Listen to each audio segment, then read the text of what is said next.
ଗାଧେଇବାକୁ ଆସୁଛୁ। କୋଉଠି ଗାଧଉଛ? ଗଣ୍ଡାରେ ଆସୁଛୁ। କାହିଁକି ସ୍କୁଲ ନାହିଁ ଗାଧେଇବା ପାଇଁ?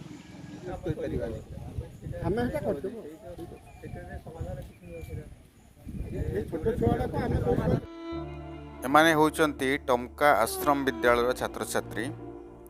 ଏହି ବିଦ୍ୟାଳୟଟି SC and ST department Odisha ସରକାରଙ୍କ ଦ୍ୱାରା ପରିଚାଳିତ।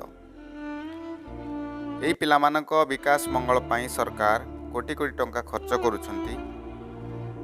ଏହି ବିଦ୍ୟାଳୟର ସାମୂହିକ ବିକାଶ ଇନଫ୍ରାଷ୍ଟ୍ରକ୍ଚର ଡେଭଲପମେଣ୍ଟ ପାଇଁ ମିଶ୍ରିଲାଲ ଷ୍ଟିଲ୍ ପ୍ଲାଣ୍ଟ ଆଡପ୍ଟ କରିଛି ବୋଲି ଯାହାକି ଫଳକ ଚିତ୍ର ଦେଖିବାକୁ ମିଳୁଛି। କିନ୍ତୁ ବାସ୍ତବ ଚିତ୍ର ଅଲଗା। ଏହି ବିଦ୍ୟାଳୟରେ 357 ଜଣ ଅନୁସୂଚିତ ଜନଜାତି ଛାତ୍ରଛାତ୍ରୀ ପାଠ ପଢ଼ନ୍ତି। ସେଥିମଧ୍ୟରୁ 252 ଜଣ ଏ ବିଦ୍ୟାଳୟରେ ଆଶ୍ରମ ହଷ୍ଟେଲ ରହୁଛନ୍ତି।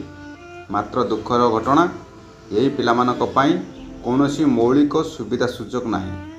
ଶୋଇବା ପାଇଁ ଘର ନାହିଁ, ଗାଧୋଇବା ପାଇଁ ଗାଧୁଆ ଘର ନାହିଁ, ଶୌଚ ହେବା ପାଇଁ ଶୌଚାଳୟ ନାହିଁ। ପରିଣାମ ସ୍ୱରୂପ ଶତାଧିକ କୁନି କୁନି ଶିଶୁମାନେ ଗାଧୋଇବା ପାଇଁ ଏବଂ ଶୌଚ ହେବା ପାଇଁ ନିକଟସ୍ଥ ଗଣ୍ଡା ନାଳକୁ ଯାଉଛନ୍ତି, ଯାହାର ଦୂରତା 1 କିଲୋମିଟରରୁ ଅଧିକ ହେବ।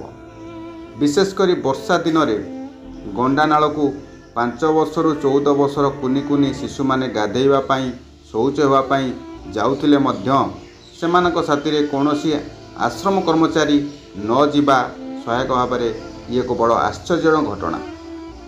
କିଏ ଜାଣିଛି କାଲି କୌଣସି ଅଘଟଣା ନ ଘଟିବ ବୋଲି।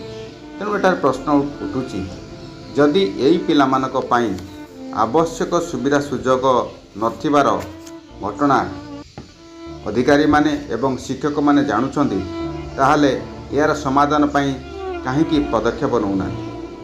କାହିଁକି ଏମାନଙ୍କୁ ଏପରି ବିପଦ ମୁଖକୁ ଛାଡ଼ି ଦେଉଛନ୍ତି? କାହିଁକି କେଜାଣି ଏ ଶିଶୁମାନଙ୍କ ପ୍ରତି ଅଣଦେଖା ଅବିଚାର ଜାଣିଶୁଣି ସରକାର ଏବଂ ପ୍ରଶାସନ କରୁଛି, ତାହା ଏକ ଆଶ୍ଚର୍ଯ୍ୟଜନକ କଥା ଯେତିକି ଲଜ୍ଜାଜନକ ଘଟଣା ମଧ୍ୟ ସେତିକି। ଆଶା କରୁଛୁ ଏ ପିଲାମାନଙ୍କ ସାମୂହିକ ବିକାଶ ପାଇଁ, ସାମୂହିକ ମଙ୍ଗଳ ପାଇଁ ସରକାର ଯତ୍ନବାନ ହେବେ। ଧନ୍ୟବାଦ, ନମସ୍କାର।